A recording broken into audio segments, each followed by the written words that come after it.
अस्सलाम वालेकुम नाजरीन, मैं हूँ समीना चौधरी और आप देख रहे हैं KPN HD। बाघ कोरोना की नई एसओपीज जारी। डिस्ट्रिक्ट हेल्थ ऑफिसर बाघ डॉक्टर मंजूर हुसैन की तहरीक पर डिप्टी कमिश्नर बाघ मोहम्मद साबर मुगल ने जिला बाघ में कोरोना वायरस की शरह 10% से ज्यादा होने पर नई एसओपीज जारी कर दी।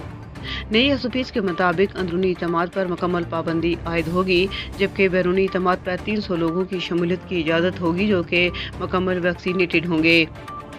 शादी हाउस के अंदर शादियों पर मुकम्मल पाबंदी आयद की गई। खुली जगहों पर शादियों की इजाज़त 300 लोगों से मशरूत होगी। होटल्स में बैठकर खाने पर मुकम्मल पाबंदी आयद होगी। टेकवेज की 24/7 इजाज़त होगी। जिम को 50% लोगों के लिए खुला रखने की इजाज़त होगी। पार्क्स में जगह के मुताबिक 50% मुकम्मल वैक्सीनेटेड लोगों को जाने की इजाज़त होगी। तालीमी इदारों में 12 साल से कम उम्र बच्चों की हाजिरी 50% तक महदूद होगी और 12 साल से ज़्यादा उम्र के बच्चों की 100% हाजिरी मुकम्मल वैक्सीनेशन के साथ यकीनी बनाई जाएगी। पब्लिक ट्रांसपोर्ट में 70% मुसाफिरों को बैठने की इजाज़त होगी जो कि मुकम्मल वैक्सीनेटेड होंगे। नीज पब्लिक ट्रांसपोर्ट में मास्क इस्तेमाल को यकीनी बनाया जाएगा।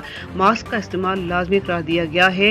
नीज एसओपीज पर अमल दरामद न करने वालों के खिलाफ तहत ज़ब्ता कार्रवाई भी अमल में लाई जाएगी। मज़ीद न्यूज़ अपडेट्स के लिए देखते रहिए KPN HD।